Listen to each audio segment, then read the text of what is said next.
ইতিহাসে এমন কিছু শাসক আছেন যাদের নাম শুনলেই একই সঙ্গে দুটো একেবারে বিপরীত ছবি চোখের সামনে ভেসে ওঠে। একদিকে তারা দূরদর্শী, শক্তিশালী, যুগান্তকারী, অন্যদিকে তারা নির্মম, কৌশলী এবং কখনো কখনো গভীরভাবে বিতর্কিত। মুঘল সম্রাট আকবর ঠিক সেই ধরনের এক চরিত্র। কেউ তাকে বলেন আকবর দ্য গ্রেট, একজন শাসক যিনি যুদ্ধবিধ্বস্ত এক সাম্রাজ্যকে শক্ত ভিত্তির উপর দাঁড় করিয়েছিলেন, ধর্মীয় সহিষ্ণুতার নতুন ভাষা তৈরি করেছিলেন এবং ভারতীয় উপমহাদেশের ইতিহাসকে অন্য এক পথে ঘুরিয়ে দিয়েছিলেন। আবার অনেক ইতিহাসবিদ মনে করিয়ে দেন এই মহানতার আড়ালে ছিল রক্তাক্ত অভিযান, কঠোর দমননীতি, ক্ষমতার নির্দয় ব্যবহার আর এমন কিছু সিদ্ধান্ত যেগুলোকে নিছক উদারতা বলে ব্যাখ্যা করা খুব সহজ নয়। তাই প্রশ্নটা আজও জাগে, আকবর আসলে কে ছিলেন? একজন উদার, আধুনিক মানসিকতার সম্রাট যিনি তার সময়ের চেয়ে অনেক এগিয়ে ছিলেন, নাকি একজন অসাধারণ রাজনৈতিক বাস্তববাদী যিনি বুঝেছিলেন যে শুধু তরবারি দিয়ে সাম্রাজ্য জেতা যায়, কিন্তু ধরে রাখতে লাগে মানুষের মন, ধর্ম, সংস্কৃতি আর ক্ষমতার সূক্ষ্ম হিসাব? ইতিহাসের পাঠ্য বই সাধারণত আমাদের একটা মসৃণ প্রতিকৃতি দেখায়, এক শক্তিশালী সম্রাট, কিছু বড় বড় বিজয়, কিছু বিখ্যাত সংস্কার আর এক উজ্জ্বল দরবার। কিন্তু যখন আমরা গভীরে যাই তখন দেখা যায় আকবরের জীবন আসলে এক জটিল গোলকধাঁধা, যেখানে আছে নির্বাসন, ভাঙন, ভয়, যুদ্ধ, প্রেম, বিশ্বাসঘাতকতা, বুদ্ধিমত্তা এবং এক বিশাল সাম্রাজ্য গড়ে তোলার নিরবিচ্ছিন্ন সংগ্রাম। আর এই কারণেই আকবরকে বোঝা মানে শুধু একজন সম্রাটকে বোঝা নয়, এর মানে হলো আমরা বুঝতে চাইছি ষোড়শ শতকের ভারত কেমন ছিল সেই সময়ের ধর্মীয় টানাপোড়েন, রাজনীতি, সামরিক শক্তির ভারসাম্য, আফগান ও তুর্কি ঐতিহ্যের সংঘর্ষ, রাজপুত মর্যাদা, পারস্যের প্রভাব এবং এক নতুন ধরনের সাম্রাজ্য তৈরির উচ্চাকাঙ্ক্ষা। আকবরকে ঘিরে রহস্যও কমময়। তিনি নিরক্ষর ছিলেন এমন কথা বলা হয়, কিন্তু জ্ঞান পিপাসু ছিলেন অসাধারণ। তিনি মুসলিম সম্রাট, কিন্তু হিন্দু, জৈন, খ্রিস্টান, জরথুস্ট্রি সবার সঙ্গে ধর্মীয় আলোচনা করেছেন। তিনি সহিষ্ণুতার প্রতীক, কিন্তু চিতরে তার অভিযানের রক্তাক্ত স্মৃতি আজও বিতর্কের জন্ম দেয়। তিনি একদিকে সংস্কৃতি ও শিল্পের মহান পৃষ্ঠপোষক, অন্যদিকে ক্ষমতার প্রশ্নে কঠোরতারও শেষ রেখা টানেননি। এই ভিডিওর গল্প তাই শুধু মহান আকবরের প্রশংসা গাথা নয়, আবার এটাও নয় যে আমরা কেবল তার বিরুদ্ধে অভিযোগের তালিকা পড়ব। আমরা ফিরে যাব তার শুরুর দিকে, এক পতনশীল রাজবংশের অনিশ্চয়তার মধ্যে জন্ম নেওয়া এক শিশুর কাছে। দেখব কিভাবে বাবরের বিজয় শুরু হওয়া মুঘল শক্তি হুমায়ুনের সময় টলতে টলতে প্রায় ধ্বংসের কিনারায় পৌঁছে গিয়েছিল। দেখব নির্বাসনের মধ্যে জন্ম নেওয়া সেই শিশুটি কিভাবে যুদ্ধ, অস্থিরতা আর বেঁচে থাকার লড়াইয়ের মধ্যেই বড় হয়ে উঠেছিল, আর তারপর মাত্র 13 বছর বয়সে কিভাবে তাকে ঠেলে দেওয়া হয়েছিল এক সাম্রাজ্যের কেন্দ্রে, যেখানে ভুলের সুযোগ ছিল না। কিন্তু গল্পটা শুরু করতে হলে আমাদের আরও একটু পিছিয়ে যেতে হবে, কারণ আকবরের উত্থান বোঝার জন্য আগে বুঝতে হবে সেই সাম্রাজ্যের শিকড় যার উপর দাঁড়িয়ে তিনি দ্য গ্রেট হয়ে উঠেছিলেন। আর সেই গল্পের প্রথম বড় নাম বাবর। বাবর ছিলেন মধ্য এশিয়ার এক তুর্ক মঙ্গল বংশোদ্ভূত শাসক, যার রক্তধারায় একদিকে ছিল তৈমুর, অন্যদিকে চেঙ্গিস খানের ঐতিহ্য। কিন্তু বংশের গৌরব আর বাস্তব রাজনৈতিক শক্তি এক জিনিস নয়। সমরখন্দের স্বপ্ন নিয়ে বহুবার সংগ্রাম করেও বাবর স্থায়ী সফলতা পাননি। শেষ পর্যন্ত তিনি দৃষ্টি ফেরালেন ভারতের দিকে, এক বিশাল, ধনী কিন্তু রাজনৈতিকভাবে বিভক্ত ভূখণ্ডের দিকে। 1526 সালের প্রথম পানিপথের যুদ্ধে ইব্রাহিম লোদিকে পরাজিত করে বাবর দিল্লি ও আগ্রা দখল করেন। এটিই ছিল ভারতে মুঘল সাম্রাজ্যের ভিত্তিপ্রস্তর। কিন্তু এই জয় মানেই স্থায়ী নিশ্চয়তা ছিল না। বাবর জানতেন জয় করা আর ধরে রাখা এক কথা নয়। বাবরের পর সিংহাসনে বসেন তার পুত্র হুমায়ুন, কিন্তু তিনি বাবরের মতো স্থির, ধারালো এবং রাজনৈতিকভাবে অনড় ছিলেন না। তার সময় মুঘল শক্তি দ্রুত চাপে পড়ে। আফগান প্রতিদ্বন্দ্বী শক্তি, বিশেষ করে শের শাহ সুরির উত্থান হুমায়ুনকে একের পর এক বিপর্যয়ের মুখে ফেলে। শেষ পর্যন্ত 1540 সালের কানৌজের যুদ্ধে পরাজয়ের পর হুমায়ুন কার্যত তার সাম্রাজ্য হারান। দিল্লির সিংহাসন থেকে ছিটকে পড়ে তিনি হয়ে যান এক পরাজিত সম্রাট, যার নাম আছে, বংশ আছে, দাবি আছে, কিন্তু হাতে নেই নিশ্চিত আশ্রয়ও। এই ভাঙনের মধ্যেই আছে আকবরের জন্মের প্রেক্ষাপট। মুঘল সাম্রাজ্যের তৃতীয় সম্রাটের জন্ম কোনো জাঁকজমকপূর্ণ রাজপ্রাসাদে নয়, বরং অনিশ্চয়তা, পালিয়ে বেড়ানো এবং রাজনৈতিক শত্রুতে ঘেরা এক পরিবেশে। 1542 সালের 15ই অক্টোবর সিন্ধের উমরকোট বা আমরকোটে জন্ম নেন জালালউদ্দিন মুহাম্মদ আকবর। তার পিতা তখন পরাজিত, উদ্বাস্ত। তার মাতা হামিদা বানু বেগম এক অনিরাপদ পথে জীবন বাঁচিয়ে এগোচ্ছেন। পরে ইতিহাস বলবে এই শিশুই একদিন ভারতীয় উপমহাদেশের সবচেয়ে শক্তিশালী সম্রাটদের একজন হবেন। কিন্তু জন্মের মুহূর্তে তার ভাগ্যে কোনো নিশ্চিত সাম্রাজ্যের আশ্বাস ছিল না, ছিল শুধু অনিশ্চয়তা। এই দৃশ্যটা কল্পনা করুন, এক পরাজিত বাদশাহ যার এক সময়ের রাজধানী হারিয়ে গেছে, চারপাশে শত্রু, ভবিষ্যৎ অন্ধকার, আর সেই সময়ে জন্ম নিচ্ছে তার উত্তরাধিকারী। এখানেই আকবরের প্রথম প্রতীকী তাৎপর্য। তিনি জন্ম থেকেই নিরাপত্তা পাননি। তিনি জন্ম থেকেই দেখেছেন ক্ষমতা কত ভঙ্গুর, ভাগ্য কত নিষ্ঠুর, আর বংশের গৌরবও বাস্তব শক্তি ছাড়া কত সহজে মাটিতে মিশে যেতে পারে। সম্ভবত এই কারণেই পরবর্তী জীবনে আকবর কখনো শুধু বংশের ওপর নির্ভর করেননি। তিনি সাম্রাজ্যকে নতুন করে সংগঠিত করেছিলেন শক্তি, শৃঙ্খলা এবং আনুগত্য আনুগত্যের বাস্তব কাঠামোর ওপর। কিন্তু তখনও সেই সময় আসেনি। আকবরের শৈশব রাজপুত্রের আরামদায়ক শৈশব ছিল না। হুমায়ুনের পালিয়ে বেড়ানো, শত্রুদের চাপ, মিত্রের খোঁজ, পারস্যে আশ্রয় নেওয়া, সব মিলিয়ে মুঘল রাজপরিবারের জীবন হয়ে ওঠে ছিন্ন বিচ্ছিন্ন। আকবরের প্রথম জীবনের বড় অংশ কেটেছে চলমান অস্থিরতার মধ্যে। এমনকি তিনি বড় হয়েছেন একটানা পিতার ছায়ায়ও নয়। রাজনৈতিক পরিস্থিতির কারণে তাকে কখনো আত্মীয় স্বজনের তত্ত্বাবধানে, কখনো ভিন্ন ভৌগোলিক অঞ্চলে থাকতে হয়েছে। তার শৈশব মানেই যুদ্ধবিরতির ফাঁকে বেঁচে থাকা। হুমায়ুন শেষ পর্যন্ত পারস্যের সহায়তায় ফিরে আসেন। শের শাহ সুরির মৃত্যুর পর সুরি সাম্রাজ্যের ভিত দুর্বল হতে শুরু করে, আর সেই সুযোগে হুমায়ুন ধীরে ধীরে নিজের শক্তি পুনর্গঠন করেন। কাবুল, কন্দাহার, পরে দিল্লি, এই প্রত্যাবর্তনের পথ ছিল দীর্ঘ ও কষ্টকর। কিন্তু এই যাত্রার প্রতিটি ধাপ তরুণ আকবরের কাছে ছিল এক জীবন্ত শিক্ষা। সে বুঝছিল সাম্রাজ্য কাগজে কলমে কোনো উত্তরাধিকার নয়, এটি টিকে থাকে শক্তি, কৌশল, সময় জ্ঞান আর সঠিক লোক বেছে নেওয়ার ক্ষমতায়। শৈশবের এই অস্থিরতা আকবরের চরিত্রে গভীর প্রভাব ফেলেছিল। তাকে নিয়ে বহুল প্রচলিত একটি তথ্য হলো তিনি সম্ভবত পূর্ণাঙ্গ আনুষ্ঠানিক শিক্ষায় শিক্ষিত ছিলেন না। এমনকি অনেক ঐতিহাসিক মনে করেন তিনি সারা জীবন নিরক্ষরই ছিলেন। কিন্তু এটা তাকে অজ্ঞ বানায়নি, বরং এক অদ্ভুতভাবে তাকে আলাদা করে তুলেছিল। বই তিনি পড়তে না পারলেও বই শোনাতে ভালোবাসতেন। তার দরবারে পাঠ, আলোচনা, তর্ক, অনুবাদ এসব ছিল দৈনন্দিন ব্যাপার। তিনি শুনে শিখতেন, দেখে বিচার করতেন, মানুষের মুখ, কণ্ঠ, আনুগত্য এবং ইচ্ছাকে পড়তে পারতেন। অর্থাৎ তিনি লিখিত জ্ঞানের মানুষ না হলেও ক্ষমতা ও মানব চরিত্র বোঝার ক্ষেত্রে ছিলেন অসাধারণ। এখানেই তার শৈশবের আরেকটি দিক গুরুত্বপূর্ণ। যুদ্ধ, শিকার, অশ্বারোহণ, হাতি সামলানো, শারীরিক সহনশীলতা, এসবের মধ্যেই আকবর বড় হন। পরে সম্রাট হিসেবেও তার ব্যক্তিত্ব সম্পর্কে বলা হয় তিনি শারীরিকভাবে শক্তিশালী, কর্মঠ, দ্রুত সিদ্ধান্ত গ্রহণে সক্ষম এবং উপস্থিত বুদ্ধিতে অত্যন্ত তীক্ষ্ণ ছিলেন। তিনি আরামপ্রিয় প্রাসাদবাসী ছিলেন না, তিনি ছিলেন মাঠের মানুষ। সৈন্যদের ভাষা বোঝেন, অভিযানের কষ্ট জানেন, আর বিপদের মনস্তত্ত্বও বুঝতেন। এই গুণগুলো কোনো প্রাসাদীয় স্কুলে শেখানো যায় না, এগুলো শেখায় ভাঙা শৈশব আর অনিশ্চয়তার জীবন। আরও একটি গুরুত্বপূর্ণ বিষয় হলো আকবর ছিলেন প্রথম মুঘল শাসক যিনি ভারতে জন্মগ্রহণ করেন এবং নিজেকে এই ভূখণ্ডের সঙ্গে গভীরভাবে যুক্ত করে তোলেন। বাবর ও হুমায়ুনের স্মৃতিতে ছিল মধ্য এশিয়া, সামারকন্দ, কাবুল, তুর্কি তৈমুরীয় ঐতিহ্য। কিন্তু আকবরের শৈশব ও যৌবনের বাস্তবতা ছিল ভারতীয় উপমহাদেশ। এই পার্থক্য তার দৃষ্টিভঙ্গিতে গভীর প্রভাব ফেলে। তিনি ভারতের ওপর শাসন করতে চাননি শুধু, তিনি এমন এক সাম্রাজ্য গড়তে চেয়েছিলেন যা ভারতকে কেন্দ্র করেই টিকে থাকবে। কিন্তু ভাগ্য আবারও নাটকীয় মোড় নেয়। হুমায়ুন বহু কষ্টে দিল্লি সিংহাসন পুনরুদ্ধার করলেও সেই সাফল্য দীর্ঘস্থায়ী হয়নি। 1556 সালে তিনি হঠাৎ দুর্ঘটনায় মারা যান। একটি সিঁড়ি থেকে পড়ে যাওয়ার এই ঘটনা শুধু একজন সম্রাটের মৃত্যু নয়, এটি ছিল সদ্য ফিরে পাওয়া মুঘল শক্তির ভবিষ্যৎকে আবারও অনিশ্চয়তায় ঠেলে দেওয়া। কারণ তখন আকবরের বয়স মাত্র 13 বছর। তার হাতে সাম্রাজ্যের মানচিত্র নয়, বরং উত্তরাধিকার সূত্রে আসে বিপদ, ভাঙন, শত্রু আর অস্থিরতা। এখানেই শুরু হয় আকবরের জীবনের সবচেয়ে নাটকীয় অধ্যায়গুলোর একটি। 1556 সালের 14 ফেব্রুয়ারি পাঞ্জাবের কালানৌরে তাকে আনুষ্ঠানিকভাবে সিংহাসনে বসানো হয়। কিন্তু নামমাত্র সম্রাট হওয়া আর বাস্তবে ক্ষমতা ধরে রাখা এ দুটো সম্পূর্ণ আলাদা ব্যাপার। সেই সময় দিল্লি ও আগ্রা হুমকির মুখে, আফগান শক্তি এখনও সক্রিয়, সুরি শাসনের অবশিষ্ট অংশ পুরোপুরি নির্মূল হয়নি, আর হেমু নামে এক অসাধারণ সামরিক কমান্ডার উত্তর ভারতে দ্রুত শক্তিশালী হয়ে উঠছেন। তরুণ আকবরের সামনে পরিস্থিতি ছিল এতটাই সংকটপূর্ণ যে অনেকে ভাবতে পারেন এই মুঘল রাজত্ব হয়তো আবারও ভেঙে পড়বে। এই সংকটের সময় এক ব্যক্তির নাম বিশেষভাবে উঠে আসে, বাইরাম খান। তিনি ছিলেন আকবরের অভিভাবক, শিক্ষক সুলভ অভিজ্ঞ নেতা এবং তার প্রথম দিকের শাসনের প্রকৃত রক্ষক।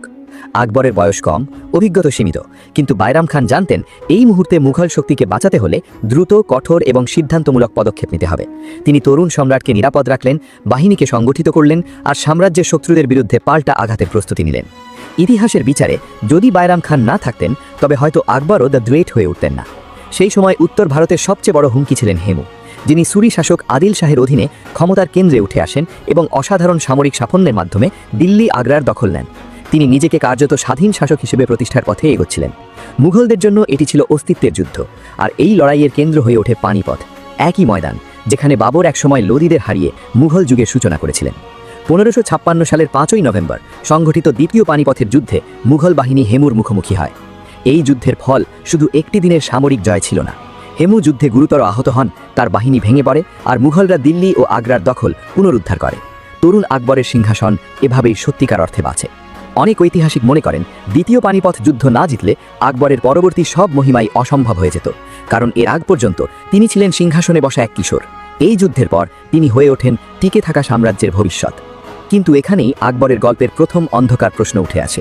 হেমুর পরিণতি নিয়ে নানা বর্ণনা আছে এবং সেই বর্ণনাগুলোতে আকবরের চিত্র কখনো সদ্য উদীয়মান সম্রাট, কখনো নির্মম বিজেতা হিসেবে ফুটে ওঠে। বিজয়ের আখ্যান যেমন সাম্রাজ্যকে গৌরব দেয়, তেমনি রক্তাক্ত বাস্তবতাও তার সঙ্গে থাকে। এই দ্বৈততার ছাপ আকবরের পুরো জীবন জুড়েই দেখা যাবে। এক হাতে সংহতি, অন্য হাতে শক্তি, একদিকে অন্তর্ভুক্তি, অন্যদিকে দমন। পানিপথের পরও সব সমস্যা শেষ হয়নি।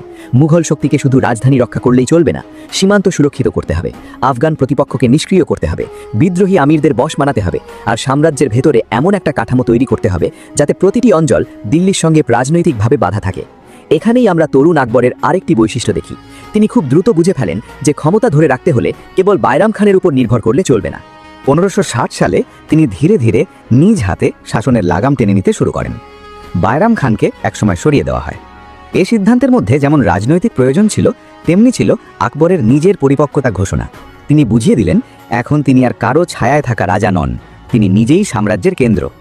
যদিও বাইরাম খানের অবদান অস্বীকার করা যায় না। আকবরের স্বভাব ছিল ক্ষমতাকে শেষ পর্যন্ত নিজের হাতে কেন্দ্রীভূত করা। এই অভ্যেসই পরে তাকে এত সফল শাসক বানাবে। এবার শুরু হয় প্রকৃত অর্থে আকবরের উত্থান। তিনি শুধু হারানো ভূখণ্ড ফিরে পাওয়ার মধ্যে থেমে থাকেননি। তিনি একের পর এক অভিযান চালিয়ে মুঘল সাম্রাজ্যকে উত্তর ভারতের সীমা ছাড়িয়ে বহুগুণে সম্প্রসারিত করেন। মালওয়া, গন্ডোয়ানা, রাজস্থান, গুজরাট, বাংলা, কাবুল, কাশ্মীর, সিন্ধু, কন্দাহার, দাক্ষিণাত্য সব মিলিয়ে তার শাসনকালে সাম্রাজ্যের বিস্তার অভূতপূর্ব হয়ে ওঠে। কিন্তু এ বিস্তার কেবল যুদ্ধজয়ের ফল ছিল না। এর পেছনে ছিল এমন এক কৌশল যেখানে প্রয়োজনে বল প্রয়োগ, প্রয়োজনে বিবাহ সম্পর্ক, প্রয়োজনে মর্যাদা প্রদান আর প্রয়োজনে শত্রুকেও বন্ধু বানিয়ে নেওয়ার অসাধারণ দক্ষতা কাজ করত। এই প্রসঙ্গে রাজপুত নীতির কথা না বললে আকবরকে বোঝাই যাবে না। রাজপুতরা ছিল উত্তর পশ্চিম ভারতের শক্তিশালী যোদ্ধা অভিজাত গোষ্ঠী, যাদের সামরিক মর্যাদা, স্থানীয় শিকড় এবং সম্মানবোধ ছিল অত্যন্ত দৃঢ়। পূর্ববর্তী মুসলিম শাসকদের সঙ্গে রাজপুতদের সম্পর্ক প্রায়শই সংঘর্ষপূর্ণ ছিল, কিন্তু আকবর অন্য রাস্তা বেছে নিলেন। তিনি বুঝলেন রাজপুতদের একাংশকে জয় করা যায় যুদ্ধ দিয়ে, কিন্তু সাম্রাজ্যের দীর্ঘস্থায়ী স্থিতি নিশ্চিত করতে হলে তাদের সম্মান দিয়ে, অংশীদার করে এবং মুঘল কাঠামোর ভেতরে টেনে এনে ব্যবহার করতে হবে। 1562 সালে আম্বারের রাজপরিবারের সঙ্গে বৈবাহিক সম্পর্ক স্থাপন এই কৌশলের এক গুরুত্বপূর্ণ পদক্ষেপ। আকবর শুধু বিবাহ করেননি, তিনি রাজপুত অভিজাতদের মুঘল প্রশাসন ও সামরিক পদে উচ্চ মর্যাদা দিয়েছেন। এই নীতি মুঘল সাম্রাজ্যকে শুধু শক্তিশালী করেনি, বরং তাকে এক নতুন বৈধতাও দিয়েছে। কারণ তখন সাম্রাজ্য আর কেবল বিদেশি বা বহিরাগত তুর্কি শক্তি বলে মনে হয় না, এটি ক্রমশ ভারতীয় অভিজাতদেরও সাম্রাজ্য হয়ে ওঠে। তবে এই নীতিকে নিখাদ বন্ধুত্বের গল্প ভাবা ভুল হবে, কারণ রাজপুতদের সঙ্গে আকবরের সম্পর্ক ছিল দ্বিমুখী। যারা মিত্র হয়েছিল তারা মর্যাদা, জমি, পদ ও প্রভাব পেয়েছে, কিন্তু যারা প্রতিরোধ করেছে তাদের বিরুদ্ধে তিনি নির্মম হয়েছেন। চিতোর অভিযানের কথা এখানে বিশেষভাবে উল্লেখ করতে হয়।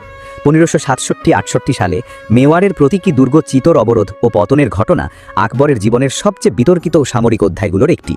এই বিজয় সাম্রাজ্যিক দৃষ্টিতে বড় সাফল্য ছিল, কিন্তু এর সঙ্গে যুক্ত ছিল রক্তপাত, গণহত্যার অভিযোগ এবং এমন এক সহিংসতা যা সহিষ্ণু আকবরের জনপ্রিয় চিত্রকে গভীরভাবে জটিল করে তোলে। অর্থাৎ আকবরের নীতি ছিল স্পষ্ট: সম্মান নিয়ে এসো, সাম্রাজ্যে জায়গা পাবে, প্রতিরোধ করলে শক্তির মুখোমুখি হবে। এ এক শীতল বাস্তববাদ, আর ঠিক এই বাস্তববাদই তাকে ধারাবাহিক সফলতা এনে দেয়। 1573 সালে গুজরাট জয় ছিল তার আরেকটি বড় সাফল্য। গুজরাট শুধু ভূখণ্ডগত দিক থেকে গুরুত্বপূর্ণ ছিল না, এটি ছিল সমুদ্র বাণিজ্যের কেন্দ্র, অর্থনৈতিকভাবে সমৃদ্ধ এবং পশ্চিম ভারতে প্রভাব প্রতিষ্ঠার জন্য অপরিহার্য। আকবর দ্রুত অভিযান চালিয়ে অঞ্চলটি নিজের নিয়ন্ত্রণে আনেন। এরপর বাংলার দিকে মনোযোগ যায়। বাংলা তখন উর্বর, সমৃদ্ধ, কৌশলগতভাবে অত্যন্ত গুরুত্বপূর্ণ, কিন্তু সহজে নিয়ন্ত্রণে আনা যায় না। স্থানীয় আফগান শক্তি, আঞ্চলিক রাজনীতি, নদীমাতৃক ভূগোল সব মিলিয়ে এটি ছিল কঠিন অঞ্চল। 1576 সালে বাংলাকে মুঘল সাম্রাজ্যের অন্তর্ভুক্ত করা আকবরের শক্তির পূর্বসীমা অনেক দূর বাড়িয়ে দেয়। বঙ্গ জয়ের মধ্য দিয়ে মুঘল রাষ্ট্র কেবল ভৌগোলিক বিস্তারই লাভ করেনি, আর্থিক ভিত্তিও আরও শক্তিশালী হয়। এভাবেই আকবরের সাম্রাজ্য পশ্চিমে গুজরাট থেকে পূর্বে বাংলা, উত্তর পশ্চিমে কাবুল ও কন্দাহার থেকে উত্তর দিকে কাশ্মীর, পরে দক্ষিণে দাক্ষিণাত্য পর্যন্ত বিস্তৃত হতে থাকে। তার অভিযানের সাফল্যের পেছনে শুধু সেনাবাহিনীর আকার নয়, লজিস্টিক্স, ঘোড়সাওয়ারি, আর্টিলারি, আঞ্চলিক শক্তির সঙ্গে কৌশলগত সমঝোতা এবং বিজয়ের পর প্রশাসনিক সংহতি প্রতিষ্ঠার ক্ষমতা কাজ করেছে। অনেক শাসক যুদ্ধ জেতে কিন্তু অঞ্চল ধরে রাখতে পারে না। আকবরের বিশেষত্ব ছিল তিনি জয়ের পর শাসনের কাঠামো দাঁড় করাতেন। এবার প্রশ্ন আসে, এত বড় সাম্রাজ্য তিনি চালালেন কিভাবে?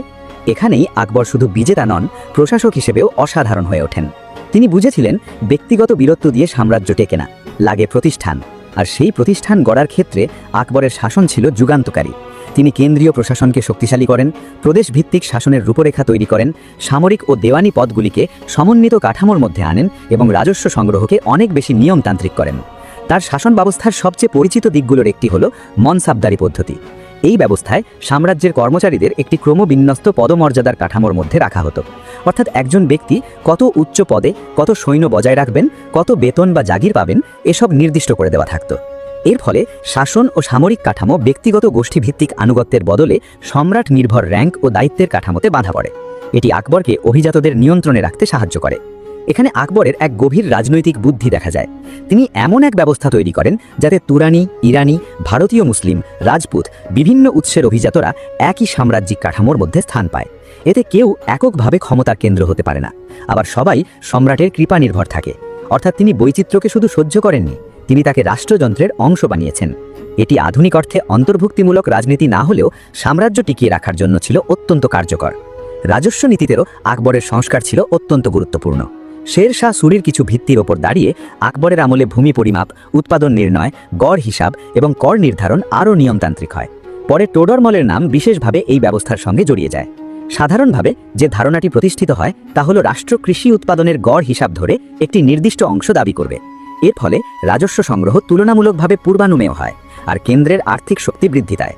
বিশাল সেনাবাহিনী, রাজদরবার, নির্মাণ কর্ম, অভিযান সবকিছুর জন্য এই রাজস্ব কাঠামো ছিল অপরিহার্য। সাম্রাজ্যকে তিনি বিভিন্ন সুবায় ভাগ করেন এবং প্রতিটি প্রদেশে গভর্নর, দেওয়ান, বিচারক, সামরিক কর্মকর্তা এমন এক ক্ষমতার ভারসাম্য তৈরি করেন যাতে কেউ একাই পুরো প্রাদেশিক ক্ষমতা দখল করতে না পারে। কেন্দ্র এবং প্রদেশের মধ্যে এই ভারসাম্যই মুঘল শাসনকে কার্যকর করে তোলে। আকবর ছিলেন ব্যক্তিগতভাবে শক্তিশালী শাসক, কিন্তু তিনি জানতেন প্রতিটি জায়গায় তিনি নিজে থাকতে পারবেন না। তাই তিনি এমন এক প্রশাসনিক জাল তৈরি করেন যার সুতো সব সময় শেষ পর্যন্ত সম্রাটের হাতে এসে মেলে। কিন্তু আকবরকে শুধু প্রশাসক বা সেনাপতি হিসেবে দেখলে তার ছবির অর্ধেকই দেখা হয়। তার সবচেয়ে আলোচিত ও সবচেয়ে বিতর্কিত দিক হলো ধর্মনীতি, কারণ এখানেই তিনি একাধারে উদার, কৌতূহলী, পরীক্ষামূলক, আবার একই সঙ্গে রাজনৈতিকভাবে অত্যন্ত সচেতন। প্রথম জীবনে আকবর তুলনামূলকভাবে প্রচলিত ইসলামী রীতিনীতির কাঠামোর মধ্যেই ছিলেন, কিন্তু সময়ের সঙ্গে সঙ্গে তিনি দেখলেন ধর্মীয় গোঁড়ামি সাম্রাজ্যের বিস্তৃত বাস্তবতার সঙ্গে খাপ খায় না। বিশেষত বিশাল সংখ্যক অমুসলিম প্রজাকে নিয়ন্ত্রণে রাখতে চাইলে কেবল ধর্মীয় প্রাধান্য দিয়ে শাসন চালানো যাবে না। এই উপলব্ধির ফল আমরা দেখি 1563 সালে তীর্থকর এবং 1564 সালে জিজিয়া কর বাতিলের মতো সিদ্ধান্তে।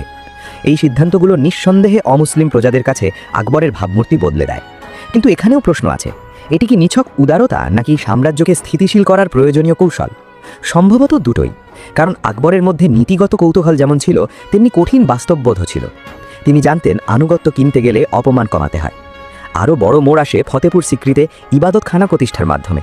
এখানে বিভিন্ন ধর্মীয় পণ্ডিত, সুফি, উলেমা, হিন্দু পণ্ডিত, জৈন সন্ন্যাসী, খ্রিস্টান যাজক, বিভিন্ন মতের মানুষ এসে তর্ক বিতর্ক করতেন। আকবর এসব আলোচনা গভীর আগ্রহ নিয়ে শুনতেন। তিনি শুধু ইসলাম নয়, অন্যান্য ধর্মীয় ঐতিহ্য, দর্শন, নৈতিকতা এবং আধ্যাত্মিক ধারণা সম্পর্কে জানার চেষ্টা করেছিলেন। তার এই কৌতূহল অনেককে মুগ্ধ করে, আবার অনেক রক্ষণশীল মহলে শঙ্কাও সৃষ্টি করে। 1579 সালে একটি গুরুত্বপূর্ণ পদক্ষেপের মাধ্যমে আকবর ধর্মীয় আইন ব্যাখ্যার ক্ষেত্রে উলেমাদের ঊর্ধ্বে নিজেকে স্থাপন করার ক্ষমতা অর্জন করেন, অন্তত কার্যত। এর মাধ্যমে বোঝা গেল তিনি শুধু সহিষ্ণুতা দেখাচ্ছেন না, তিনি ধর্মীয় কর্তৃত্বকেও রাজনৈতিক কেন্দ্রের অধীনে আনতে চাইছেন। অর্থাৎ ধর্ম নিয়ে তার আগ্রহ ছিল সত্যিকারের, কিন্তু এর রাজনৈতিক দিকও ছিল প্রবল। যে সাম্রাজ্যে বহু ধর্ম, বহু সম্প্রদায়, বহু আঞ্চলিক পরিচয়, সেখানে চূড়ান্ত বৈধতার উৎস হিসেবে সম্রাট নিজেকে প্রতিষ্ঠা করতে চাইবেন, এটাই স্বাভাবিক। এই ধারার সবচেয়ে আলোচিত ফল হল দ্বীন ইলাহি, বা অধিক নির্ভুলভাবে বলতে গেলে তার ব্যক্তিগত আধ্যাত্মিক মতবাদ, যাকে অনেক সূত্রে তাওহিদ-ই ইলাহি বলা হয়। জনপ্রিয় কল্পনায় একে প্রায় নতুন ধর্ম বলা হয়, কিন্তু বাস্তবতা কিছুটা আলাদা। এটি কোনো ব্যাপক গণধর্ম হয়ে ওঠেনি, এর অনুসারীও ছিল খুব অল্প, এবং এটি অধিকাংশ ক্ষেত্রেই আকবরের নিকটবর্তী একটি নৈতিক আধ্যাত্মিক চক্রের মতো কাজ করত।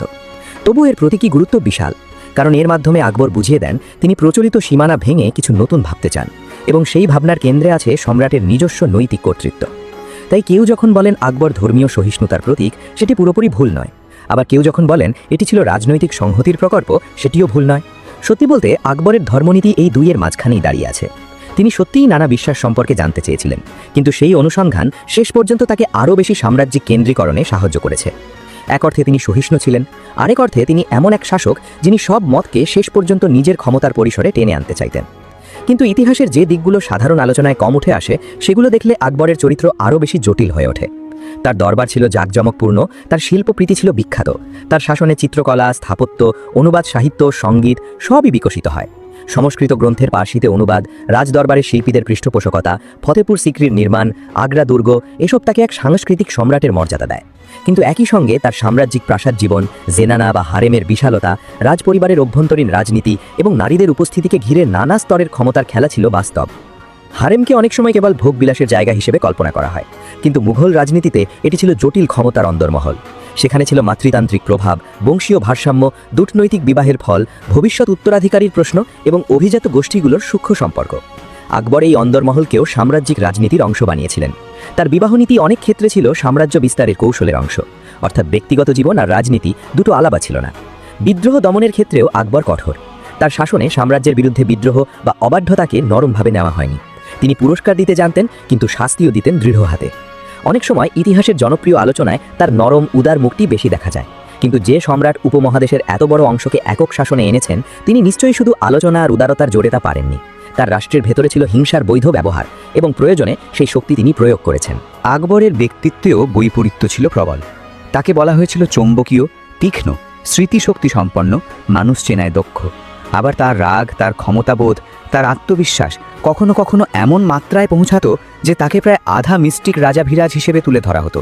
তিনি ধর্মীয় আলোচনায় বসেন, আবার নিজেকে এমন জায়গায় প্রতিষ্ঠা করেন যেখানে তার মতই চূড়ান্ত।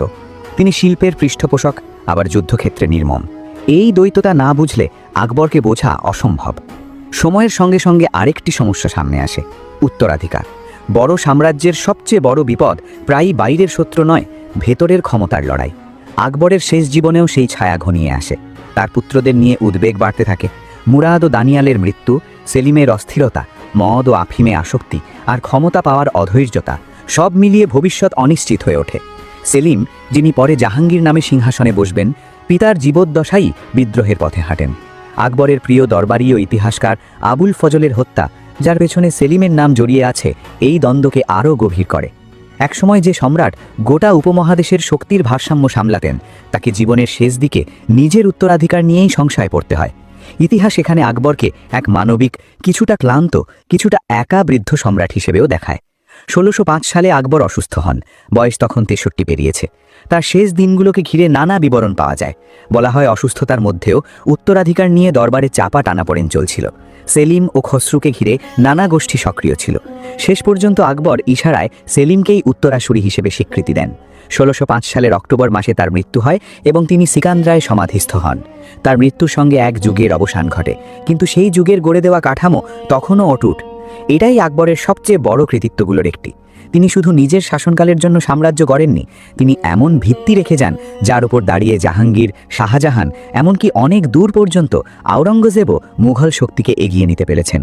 প্রশাসনিক কাঠামো, অভিজাত শ্রেণীর ভারসাম্য, রাজস্ব ভিত্তি, সামরিক সংগঠন, রাজনৈতিক বৈধতা এসবের বেশিরভাগই আকবরের সময়ই পরিণত রূপ পায়। তাহলে ইতিহাসের বিচারে আকবরকে কোথায় রাখা যায়? তিনি কি সত্যিই দ্য গ্রেট? উত্তরটা সহজ নয়। যদি মহানতা বলতে বোঝানো হয় এক ভঙ্গুর সাম্রাজ্যকে উপমহাদেশের সর্বশক্তিমান সাম্রাজ্যে রূপ দেওয়া, কার্যকর প্রশাসন গড়া, ভিন্ন ভিন্ন ধর্ম ও জনগোষ্ঠীকে অন্তর্ভুক্ত করে তুলনামূলক স্থিতিশীল রাষ্ট্রব্যবস্থা তৈরি করা, শিল্প সংস্কৃতিকে উচ্চতায় নিয়ে যাওয়া, তাহলে নিঃসন্দেহে আকবর সেই উপাধির দাবিদার। কিন্তু যদি মহানতার বিচার হয় নৈতিক প্রশ্নে, তবে ছবিটা জটিল। কারণ তার সাম্রাজ্য যুদ্ধ ছাড়া গড়ে ওঠেনি। চিতরের মতো অভিযান, বিদ্রোহ দমনের কঠোরতা, ক্ষমতার কেন্দ্রীকরণ, ধর্মীয় উদারতার আড়ালে সম্রাট কেন্দ্রিক কর্তৃত্বের সম্প্রসারণ এসবও তার উত্তরাধিকারের অংশ। অর্থাৎ আকবরকে একরঙা করে দেখা যায় না। তিনি শুধু উদার নন, শুধু নির্মমও নন। তিনি একজন সাম্রাজ্য নির্মাতা, আর সাম্রাজ্য নির্মাতাদের ইতিহাস প্রায় সবসময়ই আলো আর অন্ধকারে একসঙ্গে লেখা হয়। ভারতীয় রাজনীতি, সংস্কৃতি এবং ধর্মীয় সম্পর্কের ওপর আকবরের প্রভাব দীর্ঘস্থায়ী। তার সময় যে রাষ্ট্র ধারণা শক্তিশালী হয়, যেখানে শাসক বিভিন্ন পরিচয়ের মানুষকে কেন্দ্রের অধীনে একত্র করে, তা পরবর্তী শতাব্দীতেও প্রভাব বিস্তার করে। তার রাজদরবারে পারসিক, ভারতীয়, রাজপুত, মধ্য এশীয় ঐতিহ্যের যে মিশ্রণ দেখা যায়, তা মুঘল সংস্কৃতির স্বর্ণযুগের ভিত তৈরি করে। তার নীতিগুলো পরবর্তীকালে অনেকে অনুসরণ করেছে, অনেকে প্রত্যাখ্যান করেছে, কিন্তু তাকে উপেক্ষা করতে পারেনি। সবশেষে হয়তো বলা যায়, আকবরের প্রকৃত শক্তি ছিল এই যে তিনি নিজের সময়ের সীমাকে বুঝতেন, কিন্তু সেই সীমার ভিতরেই নতুন পথ তৈরি করতে চাইতেন। তিনি জানতেন কেবল বিদেশি বংশ পরিচয় দিয়ে ভারত শাসন করা যাবে না। জানতেন তলোয়ার প্রয়োজন, কিন্তু তলোয়ারের চেয়েও প্রয়োজন আনুগত্য। জানতেন ধর্মকে অবহেলা করলে শাসন টিকবে না, আবার ধর্মকে একচেটিয়া করলে সাম্রাজ্য বিস্ফোরিত হবে। এই জটিল সমীকরণ সামলানোর অসাধারণ ক্ষমতাই তাকে ইতিহাসে আলাদা জায়গা দিয়েছে। তাই আজ যখন আমরা আকবরের গল্পের দিকে ফিরে তাকাই, তখন আমরা শুধু একজন সম্রাটকে দেখি না, আমরা দেখি ক্ষমতা কিভাবে গড়ে ওঠে, দেখি সহিষ্ণুতা কখন আদর্শ আর কখন কৌশল, দেখি সংস্কৃতি কিভাবে শাসনের ভাষা হয়ে ওঠে, দেখি মহানতা আর বিতর্ক কখনো কখনো একই ব্যক্তির ভিতরে পাশাপাশি বাস করে। আকবর ছিলেন না পরিপূর্ণ নায়ক, না নিছক খলনায়ক, তিনি ছিলেন ইতিহাসের সেই বিরল চরিত্রদের একজন যাদের বোঝার জন্য প্রশংসা বা নিন্দা কোনোটাই একা যথেষ্ট নয়। এবং এখানেই আমাদের সামনে শেষ প্রশ্নটা আবার ফিরে আসে, আকবর কি একজন মহান সম্রাট নাকি একজন বিতর্কিত রাজনৈতিক কৌশলী? হয়তো সত্যিটা হলো তিনি দুটোই। আর ঠিক এই কারণেই শতাব্দী পেরিয়েও তার নাম এখনও ইতিহাসের অন্ধকার আর আলোর মাঝখানে জলজল করে জ্বলে। যদি এই স্ক্রিপ্ট আপনার ভালো লেগে থাকে তাহলে ভিডিওটিতে অবশ্যই লাইক দিন, আপনার মতামত কমেন্টে লিখুন। আপনার চোখে আকবর আসলে কেমন শাসক ছিলেন? আর ইতিহাসের এমন আরও গভীর, অজানা ও বিতর্কিত কাহিনী শুনতে চ্যানেলটি সাবস্ক্রাইব করে সঙ্গে থাকুন। কারণ ইতিহাস কখনো শুধু অতীত নয়, এটি আমাদের বর্তমানকে বোঝারও সবচেয়ে শক্তিশালী আয়না।